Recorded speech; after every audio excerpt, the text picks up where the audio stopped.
सुप्रभात। बाबा कहते हैं, मेरे प्यारे बच्चे, जानता हूँ मन अशांत होता है तो तुम बहुत परेशान होते हो और छोटी छोटी बातों पे घर पे अगर कोई सही से भी बोले तो तुम चीख के बोलने लगते हो। ये कुछ दिनों से तुम अपने में बदलाव देख रहे हो और ये भी कहते हो क्यों तुम्हें इतना गुस्सा आता है, क्यों छोटी छोटी बातों पे इतना ज़ोर से बोलते हैं।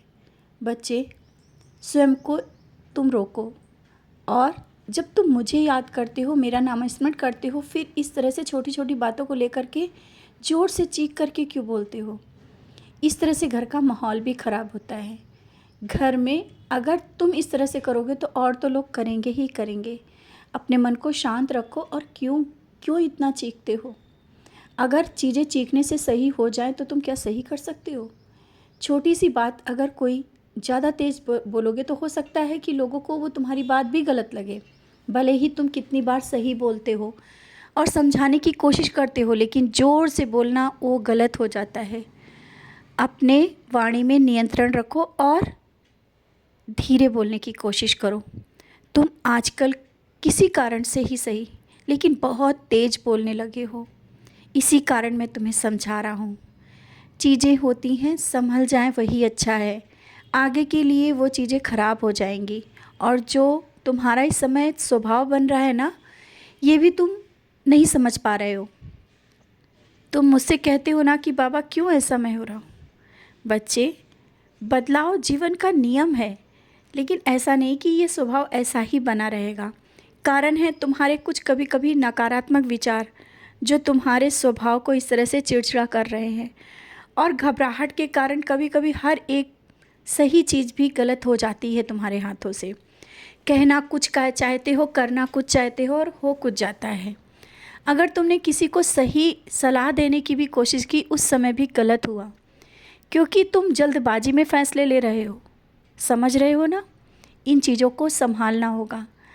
तुम सबके लिए अच्छा सोचते हो, बहुत अच्छा सोचते हो, सबके सुख दुख के साथी बन कर के खड़े रहते हो, लेकिन ये जो तुम्हारी वाणी है ना, वो लोगों को गलत लगती है। तुम सही बोलते हो लेकिन वो गलत लग जाता है। अब शायद तुम्हें समझ में आ रहा होगा और ये गलती अब नहीं करोगे। तुम करना भी नहीं चाहते, लेकिन ये हो जा रही हैं, और ये सब चीज़ें ग्रहों के दोष के कारण भी होती हैं। समझते तो होगे ही ना, जो चीज़ें हो रही हैं उनको मैं सब सही कर रहा हूँ। और ग्रह दोष, ये जो चीज़ें हैं ना, जिसके बारे में तुम सोचते भी हो और लोगों से पूछते भी हो और ये सब जानने की कोशिश भी कर रहे हो कि तुम्हारे घर में ऐसा क्यों हो रहा है। जहाँ मैं बैठा हूँ वहाँ कोई दोष लग नहीं सकता है। हाँ, अगर तुम सोचोगे कि है तो वो ज़रूर होगा। अपने मन से उन चीज़ों को निकाल दो जो तुम्हारे मन में विचार चल रहे हैं कि कोई ग्रह दोष तो नहीं है, कोई ग्रह सही तो नहीं है, कुछ खराब तो नहीं है, और भविष्य में क्या होने वाला है, ये सब जानकारी विशेष जुटाने की कोई ज़रूरत नहीं है, ना ही किसी से पूछने और जांचने की।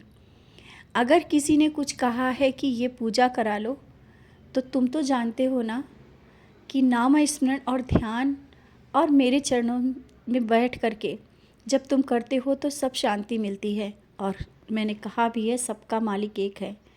तो भटकाव से अपने आप को बचाओ।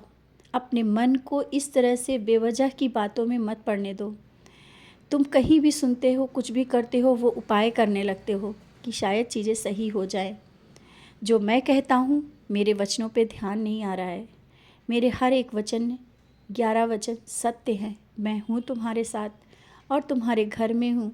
जब तुम्हें मुझे ज़रूरत होती है ना, तुम्हें ज़रूरत होती है और मैं वहाँ पर आ जाता हूँ, तो तुम्हें किस चीज़ की ज़रूरत, क्यों उपायों में पड़ रहे हो।